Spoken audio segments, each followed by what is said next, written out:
शेखावटी के किसी भी शहर में आप चले जाओ, it's an open art museum. जो खास बात शेखावटी है कि वो हर 1 इंच पर कोई ऐसी जगह आपको नहीं मिलेगी जहां पर उन्होंने भित्ति चित्र नहीं बनाए हैं।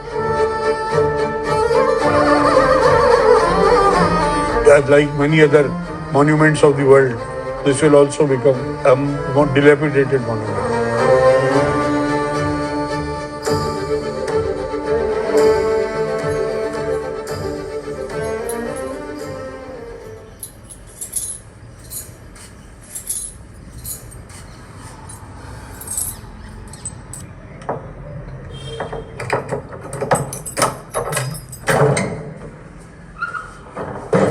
पूरी शेखावाटी में हवेली आपको सिमिलर मिलेगी।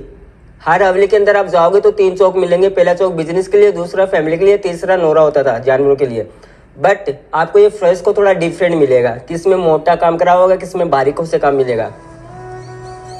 जब भी राजस्थान की बात होती है तो आमतौर पर उसके विशाल किले और रेगिस्तान का इलाका जहन में आने लगता है, लेकिन इसी राजस्थान में एक शेखावटी इलाका भी है जहां की हवेलियां अनोखी कलाओं को समेटे हुए हैं। पर इन हवेलियों की खासियत क्या है? देखिए, शेखावटी उस टाइम, अब तो पूरा का पूरा बदल गया है। उस टाइम से जो था वो पूरा का पूरा रेगिस्तान था, थार डेजर्ट जिसको कहते हैं। तो कोई पानी नहीं थी, खेती का नहीं था, कोई काम वाम नहीं होती थी वहाँ। तो हमेशा अकाल की स्थिति बनी रहती थी। इसी के अंदर जो बिजनेस कम्युनिटी है, they shifted for work. India की कोई ऐसी जगह नहीं है भारतवर्ष की जहाँ पर कि यहाँ से लोग भाग गए नहीं हों। तो ये जो हवेलियाँ जो बनी है यहाँ आकर के, जिसको सेठाना कहते थे, तो अपनी जो एक रेपुटेशन होती थी तो वो अपनी मातृभूमि और अपने गांव के लिए करना चाहते थे। और क्योंकि संयुक्त परिवार बड़े होते थे तो उनके लिए हवेलियां भी काफ़ी बड़ी होती थी।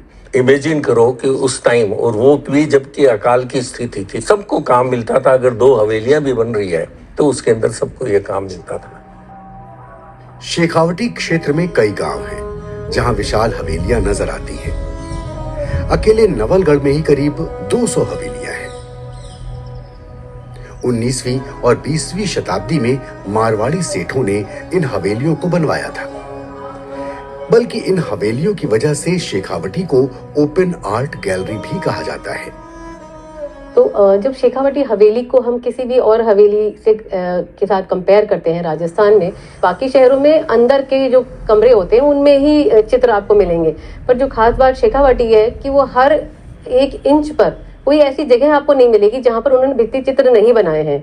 तो इसका भी एक बड़ा अनूठा कारण है, क्योंकि वहां पर कोई अच्छा बिल्डिंग मटेरियल अवेलेबल नहीं था लोगों के पास में।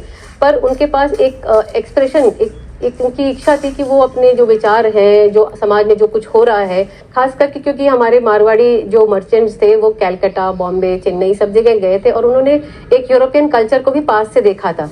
तो उस कल्चर को भी उन्होंने वहाँ के लोग कैसे हैं, किस तरह से गाड़ियों में बैठ के जाते हैं और किस तरह के वस्त्र पहनते हैं, वो सारी चीजें आपको उसमें इन चित्रों में देखने को मिलती हैं। आज भी इन खूबसूरत हवेलियों पर सरकार का नहीं, इन मारवाड़ी सेठों के वंशजों का ही अधिकार है। लेकिन क्यों इन हवेलियों पर नेम प्लेट नहीं बल्कि ताले लटके हैं? कन्वीनियंस जो शहर में मिलती थी वो कन्वीनियंस यहाँ मिलनी खत्म हो गई थी। धीरे धीरे उससे उनका लगाव जो है वो कम होता गया और यहाँ पर बेसिक सुविधा आज भी गांव में नहीं है। मेडिकल की बात करो, टॉयलेट्स नहीं है। तो जो ओरिजिनल कारण था बनाने का, वो एक गांव में एक स्टेटस सिंबल होता था। गांव का काम कर सकते थे, छोटा बड़ा वो करा करते थे, पर यहाँ रहकर वो नहीं पूरा हो सकता था। So they had to shift out. बदलाव की एक पहल में सालों से बंद पड़ी हवेलियों में से कुछ के ताले खुले हैं। कुछ हवेलियों को हेरिटेज होटल में तब्दील किया गया है। लेकिन वक्त से लड़ती ये हवेलियां अब जर्जर हो रही हैं। हमारी हवेलियां हैं, बहुत सारी हवेलियां गिराई जा रही हैं और उनकी जगह गिरा करके वो नए शॉपिंग मॉल्स बना रहे हैं। Most of the people in current generation, they don't even come. They don't even know what beautiful things their ancestors made and they should preserve it. So there is a sort of disconnect here. तो कहावत है ना कि 7 मामा का भांजा है वो भूखा सोता है, वही वाली बात है। ये भूखी हवेली है क्योंकि इससे बहुत ज़्यादा मालिक हैं, सब एक प्लेटफॉर्म पे आते नहीं हैं। क्योंकि मॉडर्न बच्चों से बात करो, उनको यही नहीं पता हवेली कहाँ है। जितना हमसे मेंटेन हो सकता है उतना मेंटेन करते हैं, पर वो भी मेरी जनरेशन तक है। मेरे आगे उनको कोई इंटरेस्ट इसमें रहने वाला लगता नहीं है। like many other monuments of the world, this will also become a more dilapidated monument.